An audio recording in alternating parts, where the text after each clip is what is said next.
Bueno, pues buenas tardes a todos. Vamos a dar comienzo una tarde más a nuestro estudio del libro de los medios. Bueno, quiero agradecer vuestra presencia, a los que estáis aquí, pero también a los que nos veréis luego a través del canal de YouTube. Dando continuidad a este estudio pormenorizado que estamos haciendo del libro de los medios, pues vamos a seguir con este capítulo 29, en el que estamos tratando principalmente de las reuniones y de las sociedades espíritas.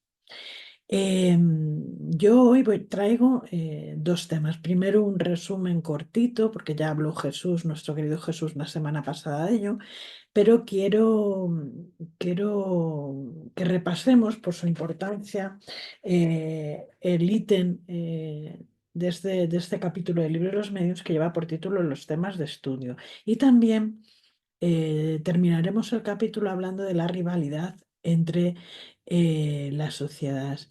¿Y por qué he querido yo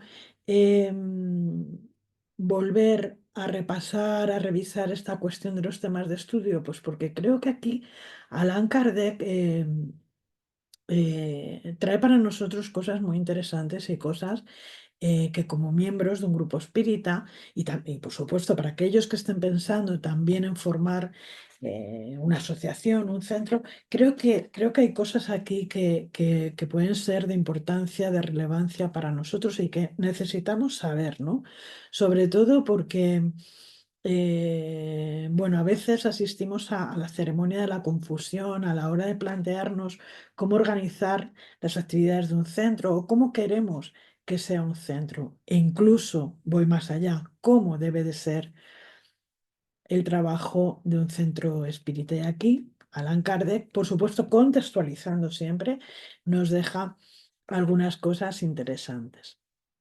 Bueno, fijaros, a mí me llamó muchísimo la atención y ya lo comentamos la pasada semana al terminar la clase, esta frase de Kardec que dice, que habla de que muchas personas pues piensan, y esto es algo que hemos oído frecuentemente, que hemos oído y seguimos oyendo frecuentemente, piensan, bueno, pues que el libro de los espíritus ha agotado absolutamente todas las preguntas relativas a la moral, relativas a la parte filosófica de nuestra querida doctrina, ¿no? No sorprende a ninguno porque todos en algún momento hemos escuchado decir que todas las respuestas que el ser humano se ha hecho a lo largo de los siglos y todas pues las vamos a encontrar en el libro de los espíritus.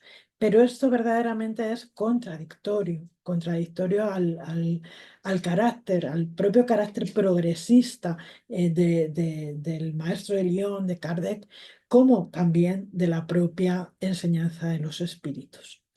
El libro de los espíritus, tal y como nosotros lo conocemos o lo estudiamos, corresponde a una época, a un momento en el que la sociedad era muy distinta a la sociedad que conocemos ahora, en todos los sentidos, ¿no? En todos los sentidos. Con esto no estoy queriendo decir que, por supuesto, todo el conocimiento que trajeron los espíritus en el siglo XIX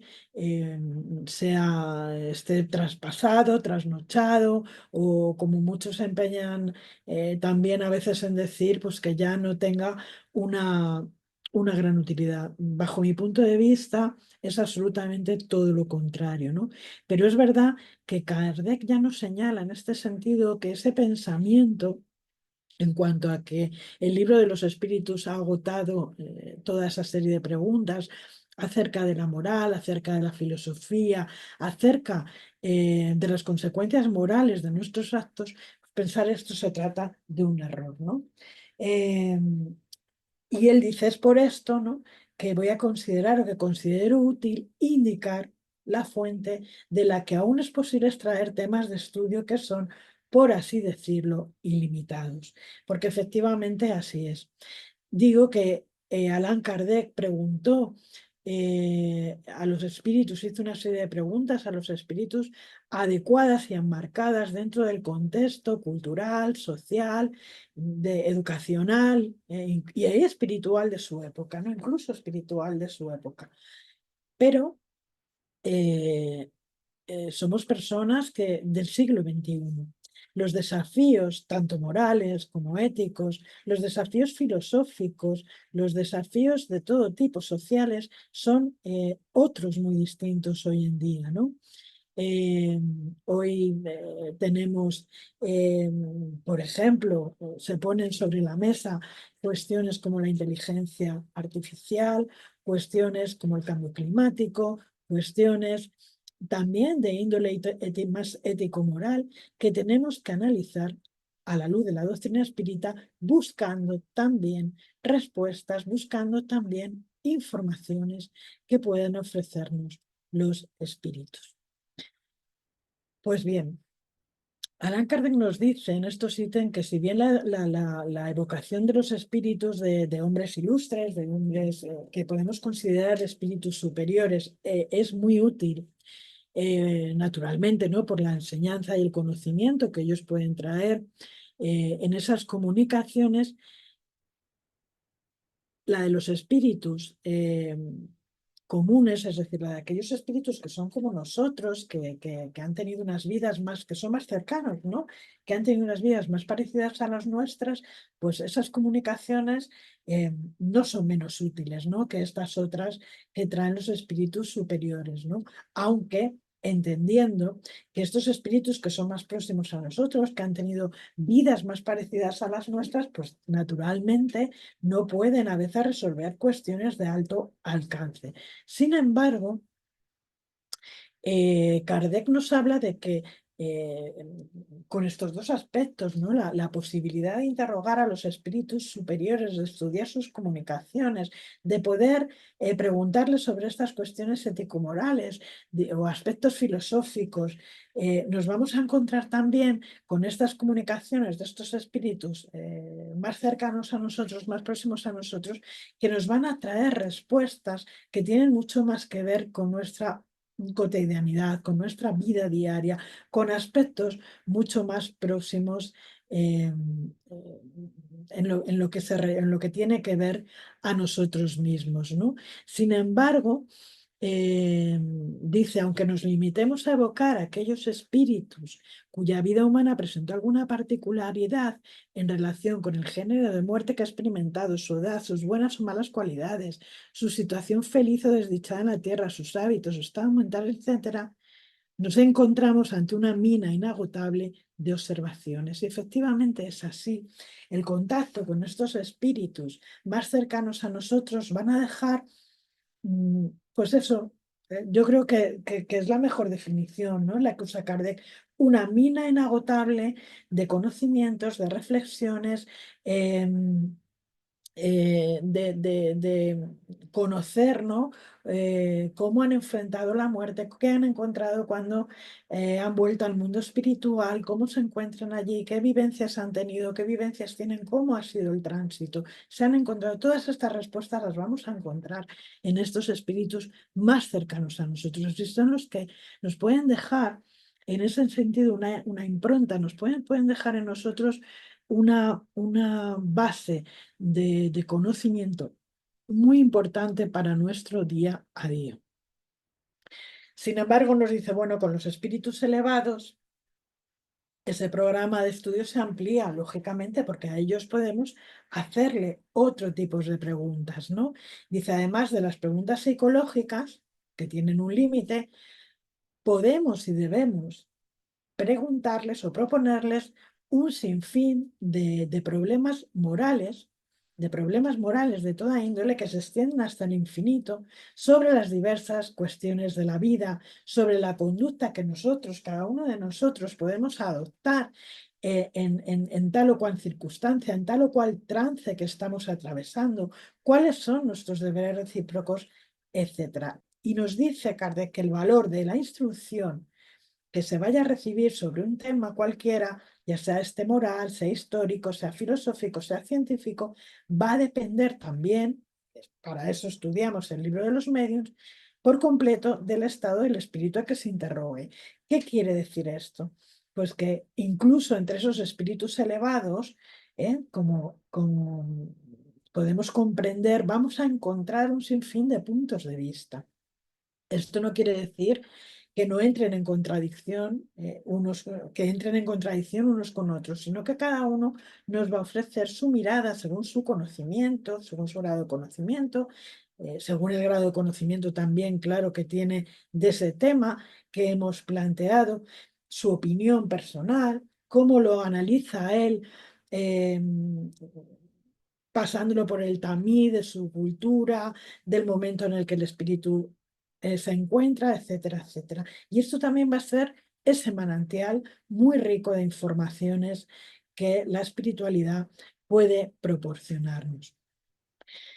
Bueno, pues Allan Kardec nos dice que este análisis de todas estas informaciones que podemos extraer de estas conversaciones que tenemos con el mundo espiritual y el riguroso análisis, va a ser la mejor garantía para la intromisión de los espíritus embusteros, ¿no? Nos dedica Allan Kardec en el libro de los medios capítulos única y exclusivamente, en los que va a tratar única y exclusivamente esta cuestión.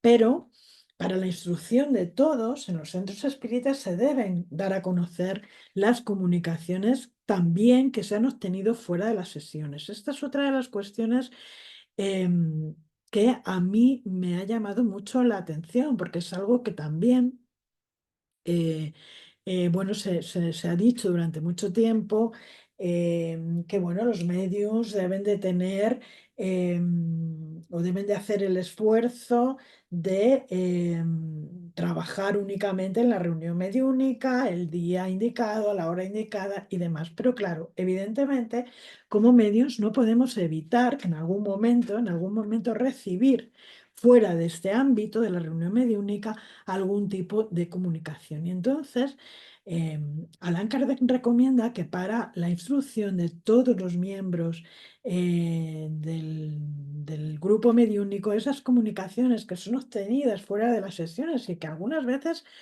tienen gran importancia, sean analizadas por todos los miembros, ¿no? Compartiendo esa otra parte de nosotros que muchas veces dejamos en la intimidad. Como puede verse, nos dice Kardec, existe allí una fuente inagotable de elementos que son eminentemente serios e instructivos. Bueno, pues vamos a dar continuidad porque en este ítem del estudio del libro de los medios, Allan Kardec nos hace una serie de recomendaciones sobre cómo podríamos organizar las actividades en el centro espírita, ¿no? Las actividades de cada sesión, nos dice, podrían organizarse, sus trabajos podrían organizarse de la siguiente manera, ¿no? Nos indica que en primer lugar sería conveniente una lectura de las comunicaciones que hemos recibido en la sesión anterior. Esto es muy importante, lectura, análisis, ¿no? Después dice, después de que han sido pasadas a limpio, después de que ya han sido en ese sentido, pues editadas, ¿no? Diríamos hoy. Pues entonces leemos esas comunicaciones de la sesión anterior, las analizamos, debatimos, bueno, vemos o no cuál es la calidad de estas comunicaciones, qué tipo de espíritu puede estarse manifestando, o si sabemos qué espíritu es, si ese coincide, ¿no? Su manera de expresión eh, con el espíritu que dice ser. Bueno, todas estas cosas que hemos venido estudiando todo este tiempo de atrás. Y después nos dice que podemos tratar otros asuntos, ¿no? Como, por ejemplo, la correspondencia, es decir, como hoy en día pues estaríamos hablando de esas preguntas que a veces nos llegan del exterior, de personas que, bueno, pues nos preguntan sobre ciertas cuestiones sobre las que tienen dudas, ¿no? Ya sean cuestiones privadas, ya sean cuestiones generales relativas a la doctrina espírita. Y fijaros, nos recomienda también esa lectura de las comunicaciones obtenidas fuera de las sesiones y de aquellos relatos de hechos de interés para la doctrina espírita, ¿no? Vemos aquí muy bien reflejado el trabajo también que Kardec hizo con la revista Espírita, ¿no? En el que va a tomar esa correspondencia que va a responder por escrito a través de un artículo en la revista, en el que va a haber un relato, ¿no? de hechos, bueno, supuestamente mediúnicos o de hechos relevantes que tienen que ver con el espiritismo. En fin, era una práctica habitual de la Sociedad Parisienne de Estudios Espíritas. Luego nos habla del material, perdón, del material de estudio, ¿no? Y nos recomienda que estudiemos los dictados que puedan llegar espontáneamente, ¿eh? Porque después de en toda reunión mediúnica, en un momento dado, hay un dictado espontáneo de un espíritu para que se analice y también analizar las cuestiones diversas y problemas morales propuestos a los espíritus, las evocaciones, es decir, todo esto haría parte de ese material de estudio que se puede proponer en la reunión mediúnica, los dictados espontáneos, es decir, permitir que haya dictados de espíritus que acuden de manera espontánea a la reunión. Otra parte de la reunión sería plantear estas cuestiones, estos problemas morales, estas inquietudes a los espíritus, más luego tratar el tema de las evocaciones. Y por último, otra de las actividades que él nos propone es la de las conferencias, ¿no? Con un examen crítico y analítico sobre, por ejemplo, las diferentes comunicaciones, la discusión sobre diferentes puntos de la ciencia espírita, etcétera, etcétera. Tenemos que entender, y lo vuelvo a repetir porque para mí, por lo menos, es muy importante, la contextualización de esto que Kardec nos está diciendo.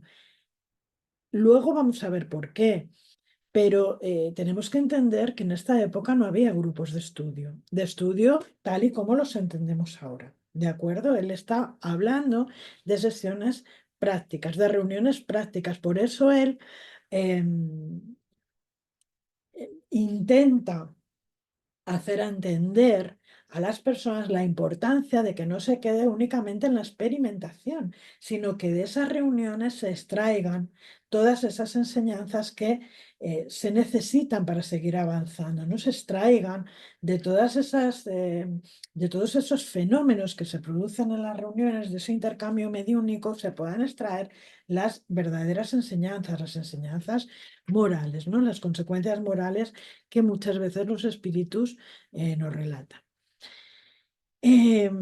Dice que, claro, que únicamente los que se reúnen con el objetivo de realizar experimentaciones no pueden hacerlo sin medium. Obviamente, ¿no? Y pone este ejemplo, no pueden hacer más que lo que harían los músicos en un concierto si no tienen instrumentos.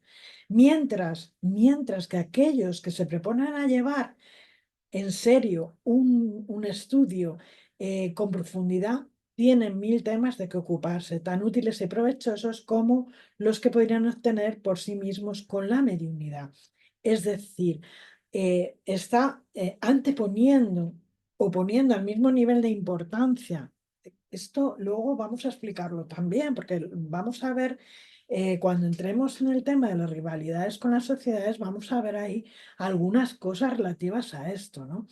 Son tan importantes las reuniones experimentales serias que necesitan, desde luego, de unos medios, como vosotros sabéis, con determinadas características, unos medios con conocimiento, con una educación mediúnica, son tan importantes como estas otras reuniones en las que vamos a estudiar esas comunicaciones, vamos a estudiar esos fenómenos desde un punto de vista no experimental, no científico, sino desde un punto de vista filosófico y moral, ¿no? Eh, por lo tanto, el enriquecimiento, el provecho es muchísimo, ¿no? Y luego nos dice otra cosa también muy interesante, y es que junto a los libros especiales, los periódicos los titulares de los periódicos abundan en relatos, acontecimientos, ejemplos de virtudes, así como de vicios que plantean graves problemas morales cuya solución solo el espiritismo puede aportar. Y esto también. es muy interesante porque cuántas veces nosotros mismos, ¿no? Delante de una noticia, delante de una lectura, delante de un suceso, no nos paramos a reflexionar lo que es este acontecimiento, lo que significa este acontecimiento, las implicaciones que tiene este acontecimiento a la luz de la doctrina espírita, ¿no? Y nos dice una cosa que yo creo que a los espíritas se nos olvida bastante, y es que es un medio de demostrar que la doctrina está relacionada con todos los aspectos del orden social. Es decir, la doctrina espírita no puede quedarse en los límites a menudo estrechos de un centro espírita, ¿no? Sino que el espiritismo tiene que dar respuesta a, bueno, pues a las cuestiones que están, como he dicho al principio, a la orden del día.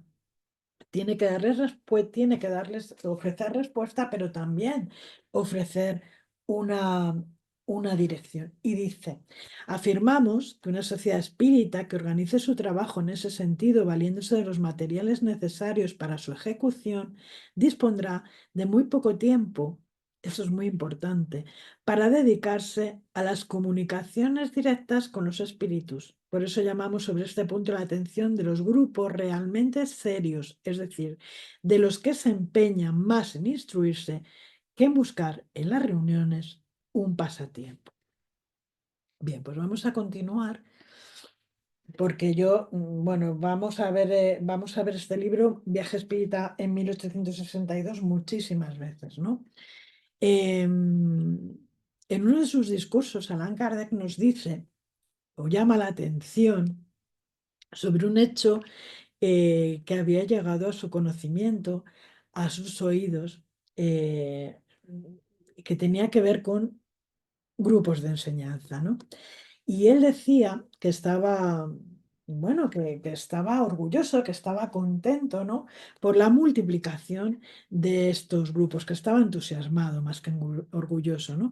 Estaba entusiasmado por la multiplicación de estos grupos, ¿no? Porque estos grupos eh, se ocupaban poco o nada de las manifestaciones, ¿no? Y que todo su interés estaba volcado en la lectura y en la explicación del libro de los espíritus, el libro de los medios y de diversos artículos o los artículos de la revista Espírita, ¿no?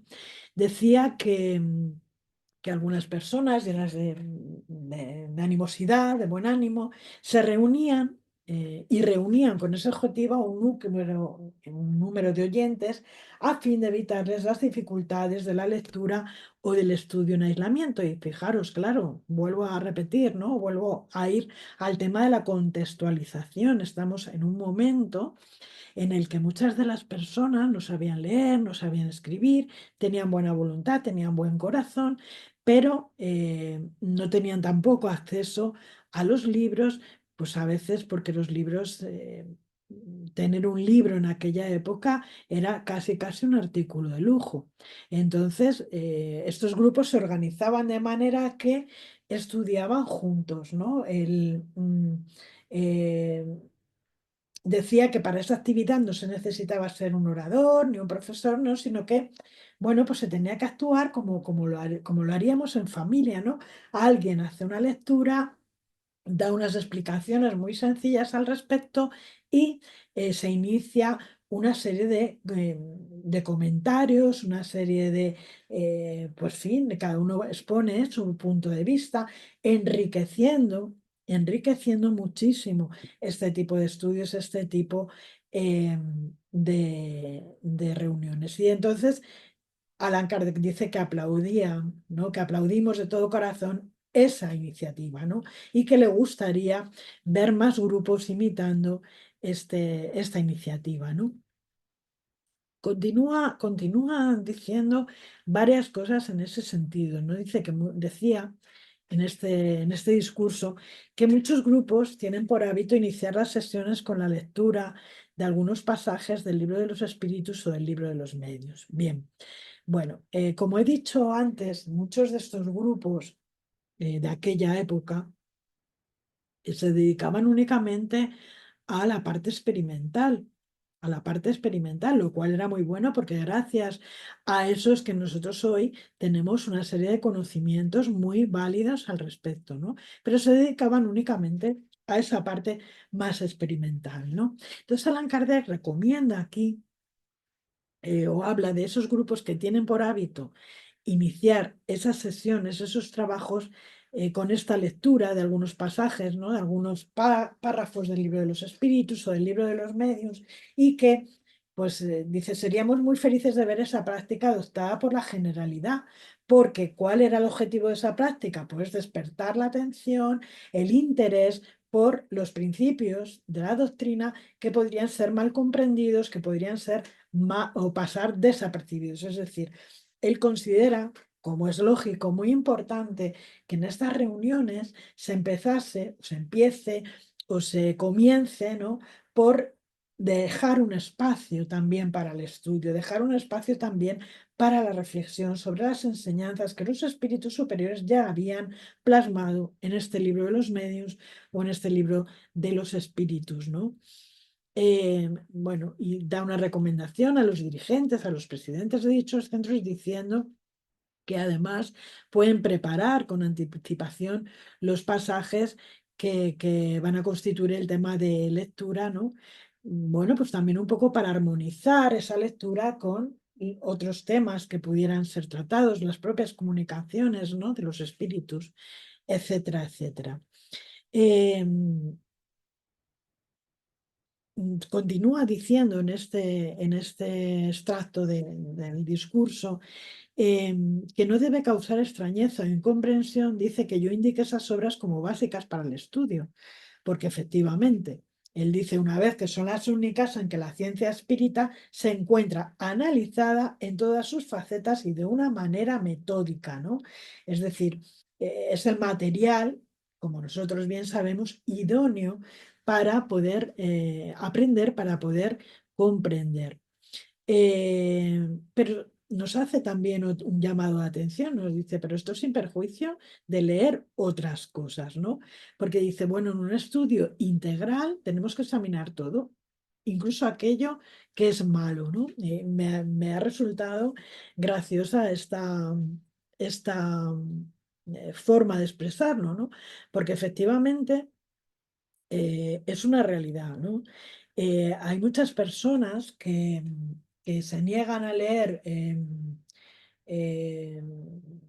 libros o artículos que vayan en contra o que critiquen la doctrina espírita, ¿no? Y Allan Kardec aquí lo señala como una lectura muy interesante, ¿no? ¿Por qué es interesante? Porque, bueno, nos confronta, nos obliga al análisis, nos obliga a la reflexión, nos obliga a replantearnos cosas.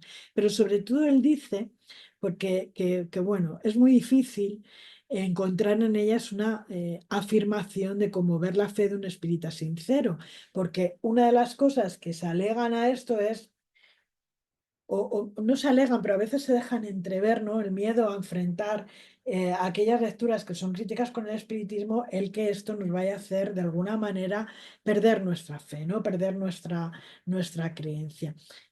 Y es bien cierto lo que dice Kardec, generalmente no es así, todo lo contrario, ¿no? Nos fortalece porque muchas de estas obras críticas con el espiritismo bueno, pues en muchas de ellas descubrimos el gran desconocimiento del autor al respecto de lo que es la doctrina espírita. En otras, las posibles respuestas que se encuentran no satisfacen en absoluto, no pueden satisfacer en absoluto y mucho menos eh, anular, ¿no? O echar por tierra, ¿no? El pensamiento y el propio conocimiento que nos trae la doctrina espírita. Por lo tanto, lo que van a hacer es fortalecerla, ¿no? Eh, Incluso nos invita, que esto también es muy importante por la carga que pone en esta parte del texto, ¿no? Del discurso. Dice, lo mismo se puede decir de ciertas obras que, si bien fueron escritas con una finalidad noble, no por eso dejan de contener errores manifiestos o excentricidades que es necesario poner al descubierto. Y cuando él dice que es necesario poner al descubierto, no nos está diciendo que echemos por tierra, anatematemicemos un texto, un libro, por el mero hecho de que no se atenga a lo que dice la doctrina espírita, sino simplemente que lo analicemos a la luz de la razón, que reflexionemos sobre ello y que esas excentricidades, esos errores manifiestos, queden como eso, como excentricidades, errores manifiestos, sin denostar toda la obra al completo. Bueno, pues dicho todo esto, vamos a ir entonces a hablar de la rivalidad entre las sociedades, ¿no? Eh, en los ítems 348 a 350. Y aquí sí vamos a entrar en materia, porque, y uniéndolo, ¿no?, a estos temas de estudio de los que hemos venido hablando, porque nos dice aquí también una cosa que a mí me parece muy interesante. ¿Qué sucedió? ¿Qué sucedió? ¿O qué estaba sucediendo en aquella época y que además arrastramos hasta hoy? Nos dice Amalia Domingo Soler que de 100 centros espíritas habría que cerrar 99. ¿Por qué nos dice Amalia Domingo Soler esto? Bueno, porque muchos de los centros espíritas que por entonces había en España, que estaban aproximadamente eh, alrededor de los 300, 200 y pico centros, 300. Muchos de aquellos grupos no eran grupos espíritas como nosotros podemos entender, eran grupos mediúnicos, exclusivamente mediúnicos. A menudo, lo vamos a ver después, grupos, bueno, pues dirigidos no sé, dirigidos, presididos por medios que estaban, bueno, pues profundamente mistificados, en los que no había ningún estudio, ningún análisis de las comunicaciones, absolutamente nada, y que se dedicaban a lo que nosotros llamamos mediumismo, sin más. Aunque tuvieran en su nomenclatura, aparecieran como centro espírita tal, centro espírita cual, ¿no? Por eso Amelia Domingo Soler, que en ese sentido era muy directa, hablaba en estos términos, ¿no? Que de 300, de 200, de 100 centros espíritas habría que cerrar esos 99, ¿no? Porque efectivamente la mayoría de ellos tenían una trayectoria que generaba más confusión que esclarecimiento y además restaba seriedad, ¿no?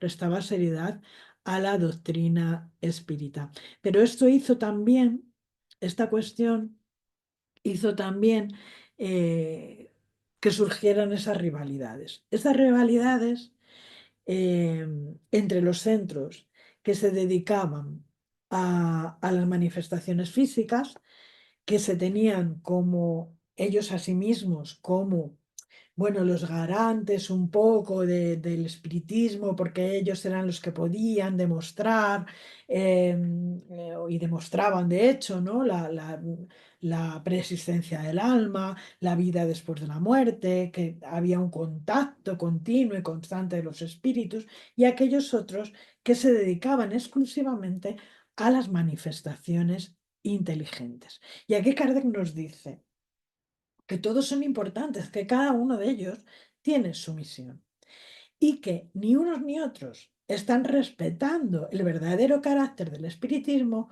cuando no se miran con buenos ojos. Y además están arrojando piedras, ¿no?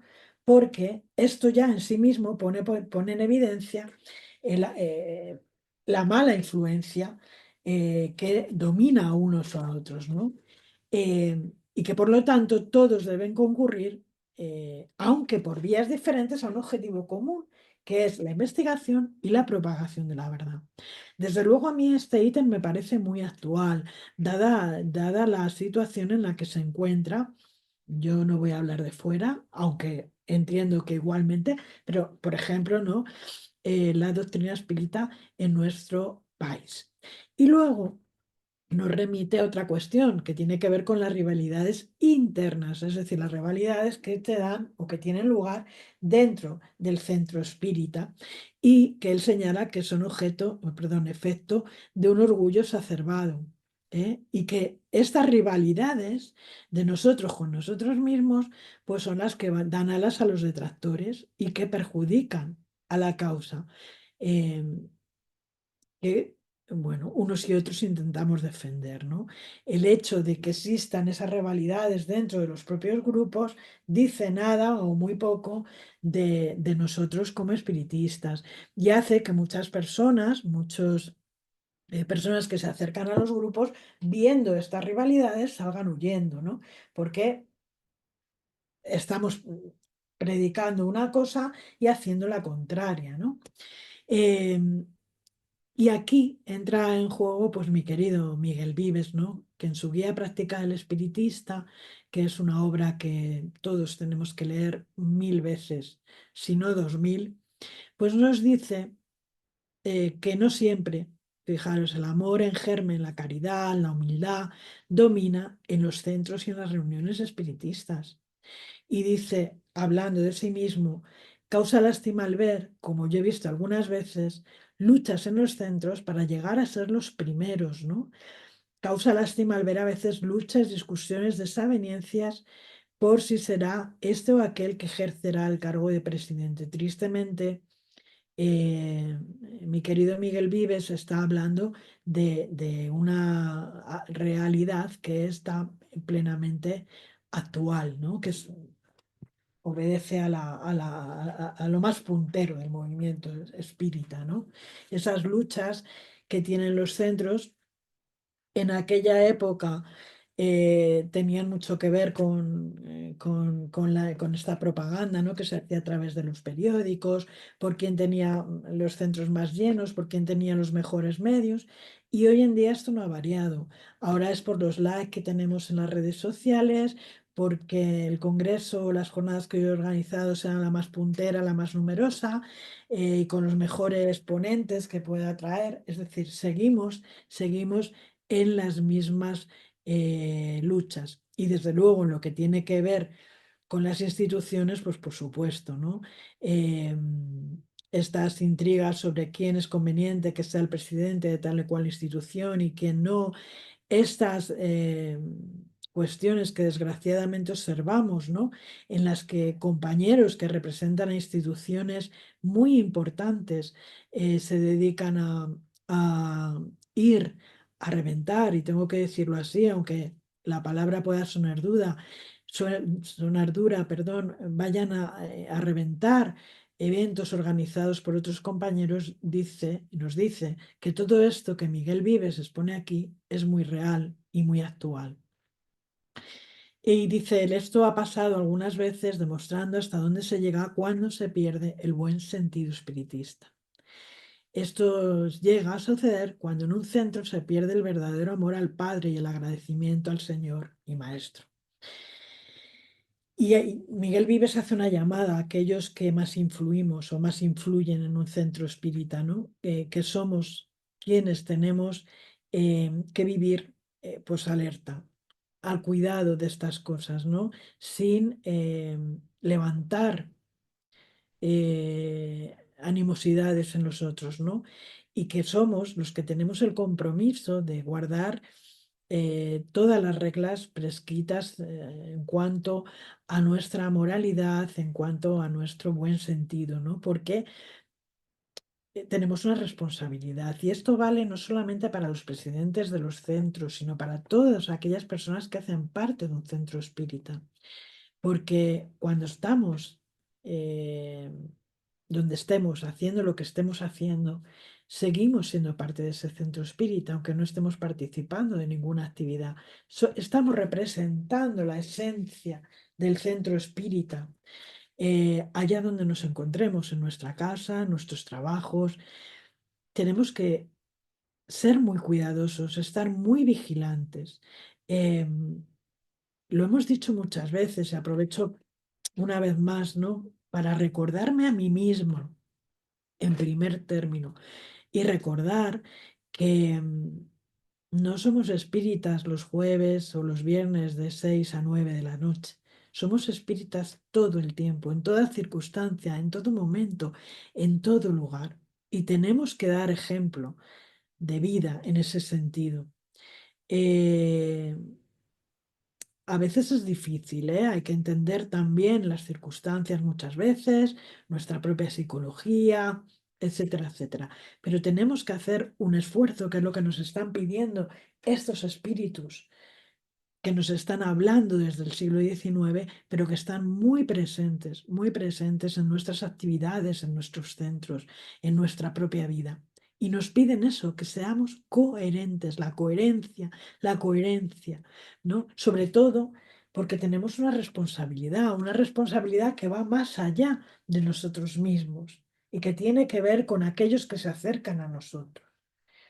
Hemos adquirido una responsabilidad de vida, una responsabilidad que lo abarca todo. Aunque yo mañana dejara de asistir al centro,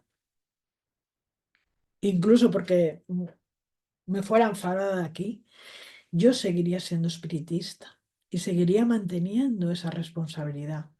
No porque yo me vaya, no porque yo no asista a las reuniones espíritas, significa que deje de ser espiritista. Dejaría de ser espiritista efectivamente si me dedicara a hacer el mal, si me dedicara de alguna manera a violentar a otros, a violentar conciencias, etcétera, etcétera. Pero, pero una vez que hemos conocido y hemos interiorizado la doctrina espírita, no podemos, ya no hay marcha atrás, ¿no? Que esto es una cosa que decimos mucho, ya no hay marcha atrás.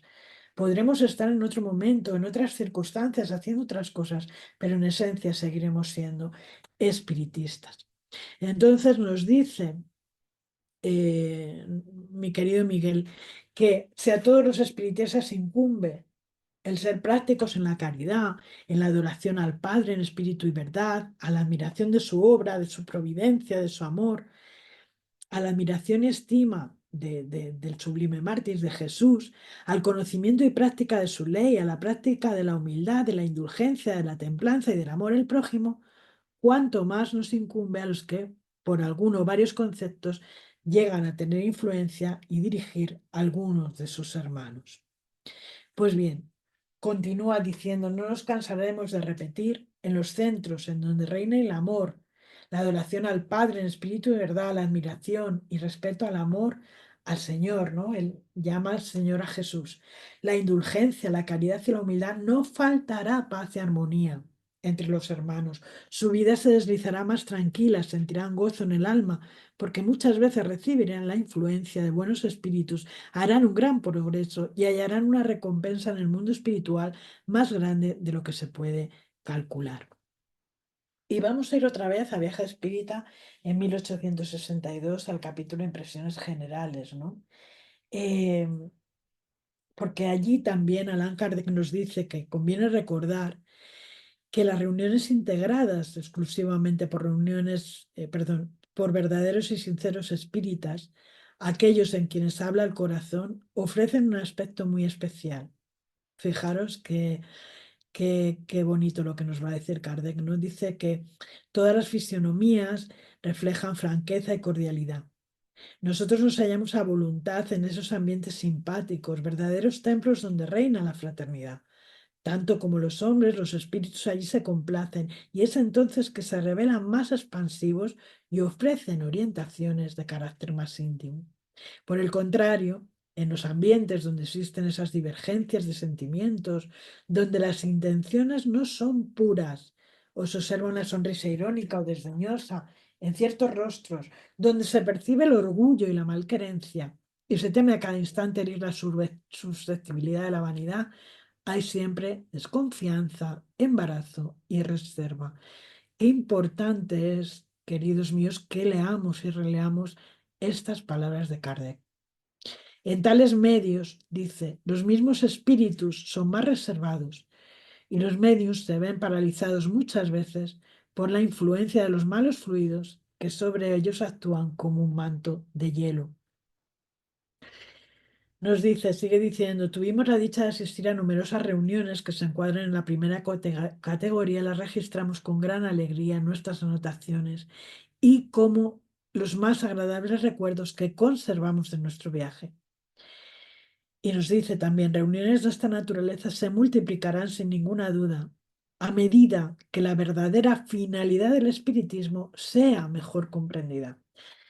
Y aquí yo, claro, quiero entender que todavía, a pesar de que han pasado pues, casi 200 años desde que Allan Kardec nos está dirigiendo estas palabras, todavía no hemos comprendido la verdadera finalidad del espiritismo. Nos queda muchísimo todavía por reflexionar, por entender, por interiorizar, ¿no? Pero él dice que estas son igualmente las que hacen la más fructífera y sólida propaganda, puesto que reúnen a personas bien intencionadas y preparan la reforma moral de la humanidad mediante la prédica del ejemplo. Eh, Nos sigues, vamos a seguir con el libro de los medios en el ítem 349 porque vamos a seguir hablando de estas cosas, ¿no? Dice, estas últimas reflexiones se aplican también a todos los grupos que podrían discrepar de algunos puntos de la doctrina. Algo que, por otro lado, es perfectamente normal. Eh, eh, la riqueza de esa pluralidad de formas diversas, distintas de entender la doctrina es inmensa y es infinita y es maravillosa y nos procura a todos conocimiento y nos procura a todos, eh, bueno, pues motivos para la reflexión, motivos para el análisis, motivos para replantearnos las cosas, ¿no? Porque muchos de estos puntos, estas contradicciones, como dice Kardec, se basan, él mismo lo dice, en cuestiones secundarias. Muchas veces tiene que ver con nuestra incapacidad de poner nombre a las cosas, de poder describirlas, de poder no, no son divergencias reales, no son puntos de vista, simplemente puntos de vista diferentes, ¿no?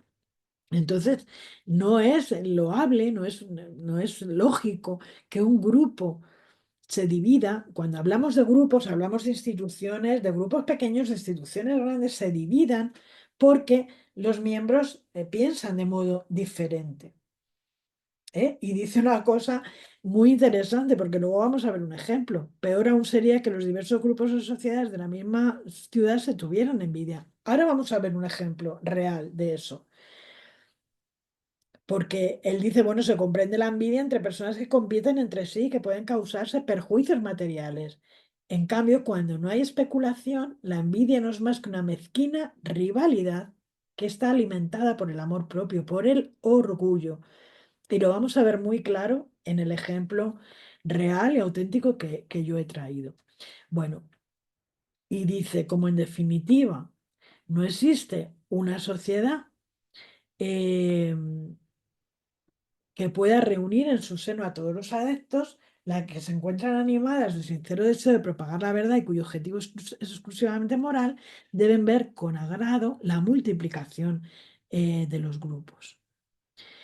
Es decir, nos está hablando de esas rivalidades que surgen cuando de un grupo sale otro grupo o de un grupo salen dos grupos.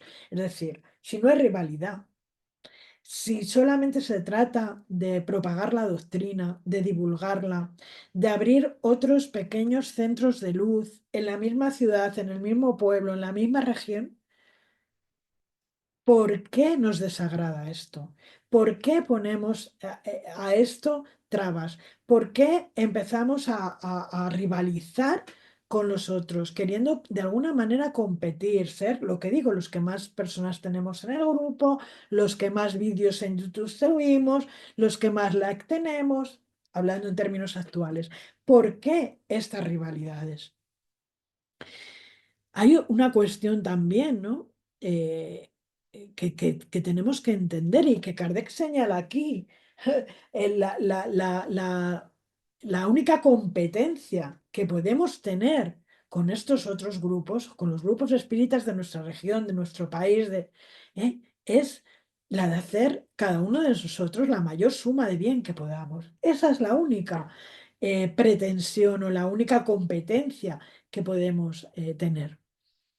Y sigue Kardec diciendo, las que pretendan ser dueñas exclusivas de la verdad tendrán que probarlo adoptando esta divisa, amor y caridad, que es la del verdadero espírita. Pretenden vanagloriarse, fijaros, de la superioridad de los espíritus que las asisten. Muy bien, que lo demuestren con la superioridad de las enseñanzas que reciben, aplicándoselas a sí mismos. Aplicándolas a sí mismos.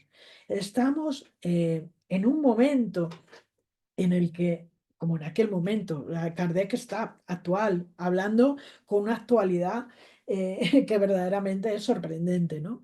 Eh, eh, Estamos en un momento en el que tenemos que oír, ¿no? De los espíritus que se reciben en determinados ambientes, en determinados grupos espíritas, en determinadas instituciones, todos ellos espíritus de luz, todos ellos revestidos de un conocimiento y de espíritus superiores, por supuesto, con nombre y apellidos que todos conocemos, y sin embargo las personas que hacen parte de estos grupos desmienten con su comportamiento, y aquí voy a ser muy dura, desmienten con su comportamiento todo esto que vienen a exponernos. Nos dicen que sus guías espirituales son estos o aquellos o los otros. No voy a nombrar porque los espíritus no tienen la culpa de los malos actos que cometemos las personas. Pero después, repito, lo desmienten totalmente con su comportamiento, acusando, señalando con el dedo, mm, diciendo, permitiéndose el lujo de decir quién es espiritista y quién no es espiritista, acusando a los compañeros con conciencia de cosas que son absolutamente falsas. En fin, Kardec está muy actual en estos comentarios. Eh, Dice, algunos espíritus más presuntuosos que lógicos intentan en ocasiones imponer sistemas extraños e impracticables al amparo de nombres venerables con los cuales se adornan. Esto, queridos, es una realidad. El buen sentido pronto hace justicia a tales utopías, aunque en el ínterin esos espíritus pueden sembrar la duda y la incertidumbre entre los adeptos. Porque el adepto que está bien penetrado de la doctrina espírita, el adepto que vive, que ha asimilado, que ha interiorizado con conocimiento la doctrina espírita, no va a ser engañado. Puede ser engañado durante un tiempo. Por supuesto que sí. Pero al final las máscaras se caen. Las máscaras se caen. Y nos hace otra advertencia. Tened por cierto que cuando los espíritus se niegan a discutir sus propias enseñanzas es porque reconocen que éstas tienen puntos débiles. Y esto es muy interesante también, porque cuando plantamos cara, entendedme en el sentido que lo estoy diciendo, a estos espíritus, cuando verdaderamente entramos a debatir con ellos, entramos a espíritus encarnados o desencarnados, ¿eh? Estamos hablando de espíritus en general aquí ahora. Cuando entramos a debatir, cuando entramos a confrontar, estos espíritus no tienen argumentos, no pueden sostener más su mentira. Hay otra cuestión también muy interesante que tenemos que también que analizar, porque eh, es otro tema controvertido, ¿no? Dentro de la doctrina espírita, y es la cuestión de cómo afrontar determinadas formalidades relacionadas con el culto en los centros espíritas. Nosotros sabemos que la doctrina espírita no tiene culto de ningún tipo, ¿no? Que se dirige a todos en general. Es decir, cuando hablamos de cultos estamos hablando de sentimientos religiosos, estamos hablando de religiones o de religiosidad. El movimiento espírita no se dirige a nadie en concreto.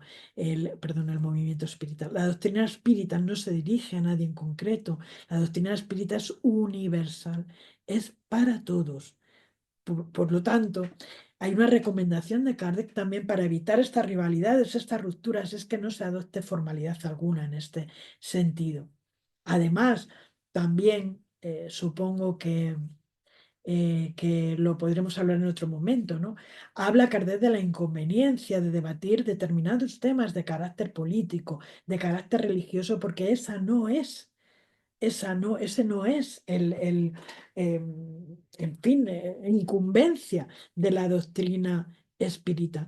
Debemos de sacar de los centros espíritas también los rituales, si queremos, que puedan acudir personas que tengan de alguna manera otro tipo de expresión o de pensamiento religioso tan respetable como el nuestro. Esto no tiene nada que ver con no nombrar a Jesús, porque esto se puede malinterpretar y no es así, puesto que los espíritus lo ponen como modelo y guía de la humanidad, ¿de acuerdo? Entonces, sabiendo esto, sí que tenemos que ser muy respetuosos con cualquier cosa que pueda hacer pensar que nos estamos dirigiendo a un grupo religioso determinado. Tampoco entrar en la cuestión de discutir dogmas particulares, ¿no? Porque esto puede remover las conciencias de las personas que acuden a las reuniones, ¿no? Las cuestiones morales, nos dice Kardec, en términos generales, competen a todas las religiones y a todos los países. Ese es el carácter universalista que trae para nosotros la doctrina espírita. El espiritismo, nos dice Kardec en Viaje Espírita en 1862, que os invito a leer y a estudiar, es un terreno neutro en el cual todas las opiniones religiosas se pueden encontrar y estrechar la mano. En cambio, cuando entramos en matices y en controversias, ya estamos abriendo brechas, estamos abriendo espacios para eh, la desunión, ¿no? Y esas brechas van a ser utilizadas, como el propio Kardec nos dice, para que los enemigos del espiritismo puedan atacarlo. Por supuesto, no dejarnos atrapar por la trampa, ¿no? de caer en esas cuestiones irritantes o que puedan comprometer. Hay que ser muy cuidadoso, especialmente delicados a la hora de tratar determinadas cuestiones. Esto no significa ocultar la verdad, significa dosificarla de manera que la persona que está delante o personas que nos están escuchando puedan ir comprendiendo poco a poco. Si yo voy a hablar, pongo este tema porque es uno de los temas estrella, ¿no? Voy a hablar del aborto a la luz de la doctrina espírita o del suicidio a la luz de la doctrina espírita a un público que no es espiritista, que nunca ha oído hablar del espiritismo, que no sabe ni siquiera qué es el espiritismo, pues tendré que hacerlo en términos muy medidos y muy calculados si no quiero violentar esas conciencias, si no quiero que, como hemos tenido oportunidad de ver, se cree un ambiente pues, en el que las personas se sientan ofendidas, se sientan criminalizadas, se sientan señaladas, etcétera, etcétera. Y para eso está la razón, ¿no? Y el buen sentido. Bien, continúa diciendo qué importancia tendrá que se crea, fijaros, ¿no? Para nuestra reflexión. Y esto es una pregunta que Kardec nos lanza y que yo reboto para vosotros, ¿no? ¿Qué importancia puede tener creer en la existencia de los espíritus si esa creencia en ese mundo de los espíritus, en ese intercambio, en esa vida después de la muerte, no contribuye a que seamos mejores, a que seamos más benévolos, más indulgentes, más humildes, más pacientes en la adversidad? Y él dice, ¿de qué sirve al avaro ser espírita si sigue siendo avaro? Al orgulloso si continúa creído de sí mismo, al envidioso si permanece dominado por la envidia. ¿De qué sirve todo esto? ¿De qué sirve? ¿En qué estará ya contribuyendo? En absolutamente nada. Todas las sociedades espíritas serias deben tender, dice Kardec, a cumplir con el objetivo providencial que es agrupar a su alrededor a los hombres que estén siempre, hombres se refiere a las personas, vamos a hablar con propiedad, a las personas que estén animadas de los mismos sentimientos. Entonces, entre ellas va a haber unión, va a haber simpatía, va a haber fraternidad, no va a haber antagonismos que son producto del orgullo, del amor propio, que se va a fundar más en palabras que en los hechos. Y Esto es lo que va a hacer que estas sociedades puedan ser impulsadas, puedan ser resilientes, puedan, bueno, mantenerse vivas a pesar de todos los embates, de todas las burlas y de todas las acusaciones que se puede hacer, porque hablarán, como nos dice Kardec, en nombre de la moral evangélica. Y este es el camino, nos dice él, en el que nos hemos esforzado por hacer que ingrese el espiritismo. La bandera que enarbolamos bien alto es la del espiritismo cristiano y humanitario, en torno al cual ya tenemos la satisfacción de ver reunidos a tantas personas en todos los puntos del globo, pues comprenden que Él es su ancla de salvación, la salvaguardia del orden público, la señal de una nueva era para la humanidad, ¿no? Y Allan Kardec nos hace una invitación directa a que cooperemos en esa obra y que de un extremo al otro del mundo se tiendan fraternalmente las manos y aprisionen al mal en redes inextricables. Cuando las cosas marchan por sí solas, dice Allan Kardec, volviendo otra vez a viaje espírita, ¿por qué entonces entablar luchas y disputas infructuosas? ¿Por qué? ¿Para qué? Entonces él nos hace una recomendación y es que guardemos silencio delante de estas circunstancias, porque es un recurso inteligente, dice. El adversario al cual no se responde considera no haber herido suficientemente o no logrado el punto vulnerable. Entonces, confiando en su éxito, pues se descubre a sí mismo. Y efectivamente, esto es así. Delante de los ataques, delante de las disensiones, delante de las acusaciones, el silencio, en todos los sentidos, no devolviendo el mal por mal, no contestando, como decimos aquí en España, no entrando al trapo, es la mejor solución, porque al final las cosas caen por su propio peso. Observando el camino, dice que debido era fácil notar que se comprometían una cada vez más, los dejamos actuar a voluntad. Habla así de los antagonistas, ¿no? De lo que él ha vivido y ha experimentado y lo que, claro, estamos en 1862 cuando él hace este viaje, ¿no? Lo que le queda todavía por vivir en ese sentido. Y nos dice eso, los dejamos actuar a voluntad. Y ellos, más temprano de lo esperado, desacreditaron lo que defendían en razón de sus propias exageraciones, resultado este que no habríamos alcanzado por medio de nuestra argumentación. Argumentar delante de determinadas cosas es absolutamente inútil. Y nos vuelve a recordar esta cuestión de la caridad, porque sin esa caridad no hay ninguna institución, nos dice que pueda permanecer estable. Si prescindís de la caridad, por mucho que llegaréis a hacer, no crearéis sino utopías de las cuales solo os resultarán desilusiones. Y esto es muy importante.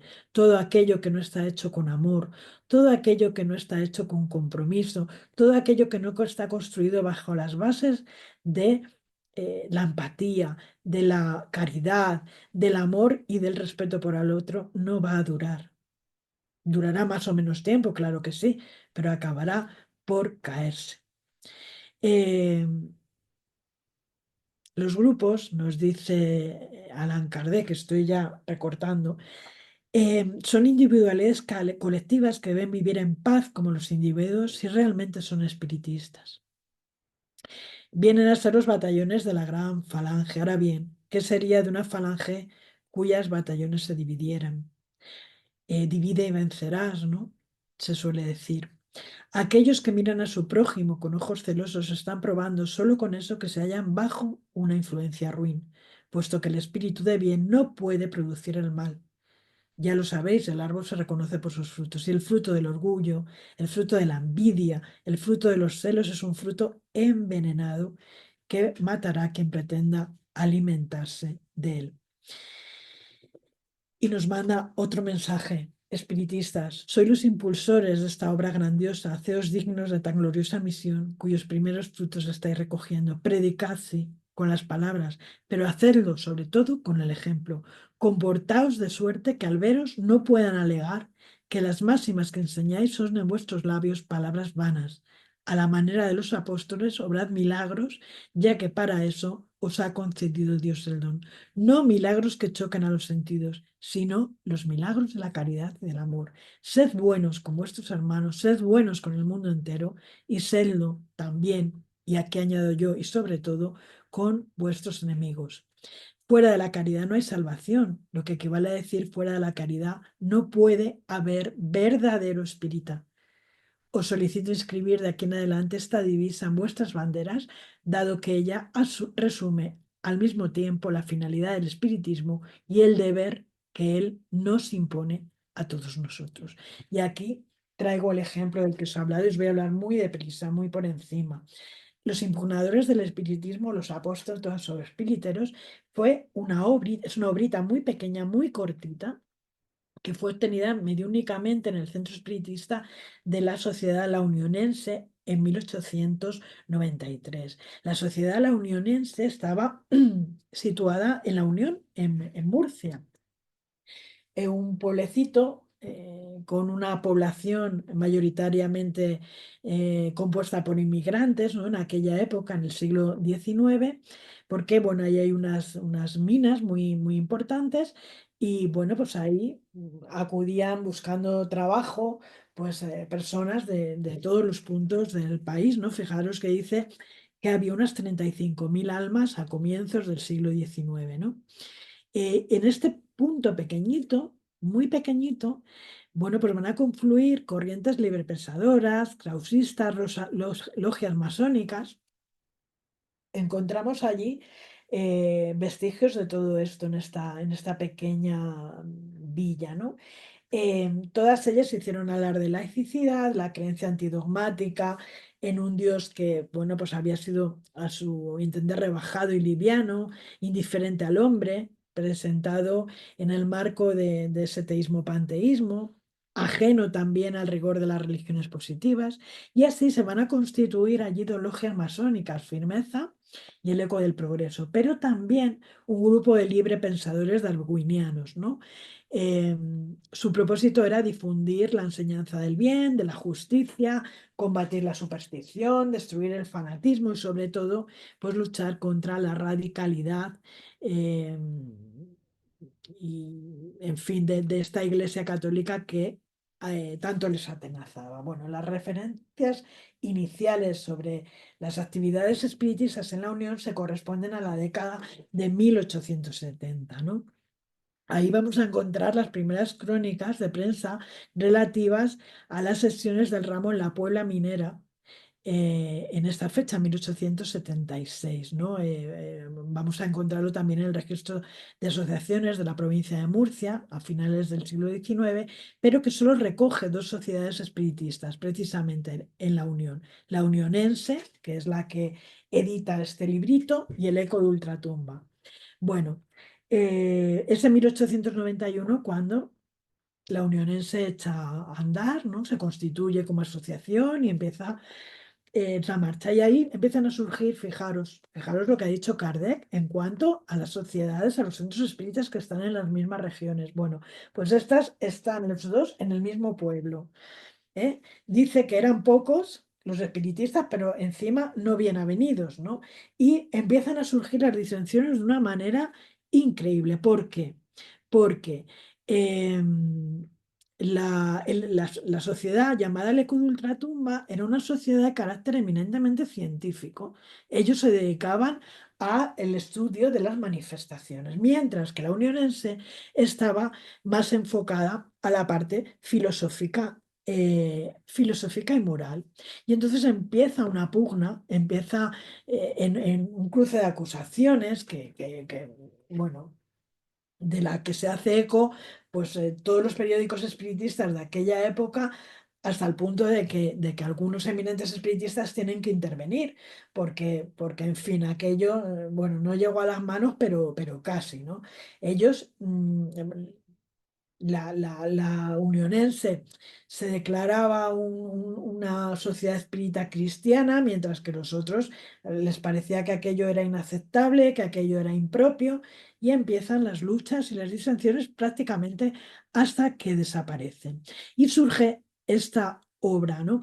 De todo esto surge esta obra en la que vamos a encontrar comunicaciones de Allan Kardec, del Espíritu de Verdad, de Juan Evangelista y también de Lamennais. ¿eh? Es muy interesante leer lo que nos dice Lamennais concretamente en esta parte de la obra, ¿no? Nos dice que la verdadera propaganda se debe hacer con las virtudes, es decir, un poco lo mismo que nos venía diciendo Miguel Vives, lo mismo que nos venía diciendo Allan Kardec: si queréis seguir el camino recto que os traza el divino evangelio, tan solo con el esfuerzo que hagáis para dominar vuestras imperfecciones será meritorio. Ya sabéis en lo que consiste el verdadero espírita, en amar a todo lo creado con amor puro de hermanos, creer en la comunicación con los desencarnados, etcétera, etcétera. Y que con eso es suficiente para que nadie pueda vacilar en lo que es la misión de toda criatura en la tierra y el fin que le está reservado a los que, embriagados en los engañadores y efímeros intereses materiales, desconocen el verdadero interés moral. Se despide la Mené en esta comunicación maravillosa diciendo que Dios os ayude para que cumplís con vuestra alta misión en lo que es lo que os desea vuestro querido hermano espiritual. Bien, pues me he quedado con ganas de mucho más, pero no hay tiempo. Muchísimas gracias y bueno, la semana que viene continuamos con capítulo nuevo, capítulo 30 y pues gracias por vuestra atención.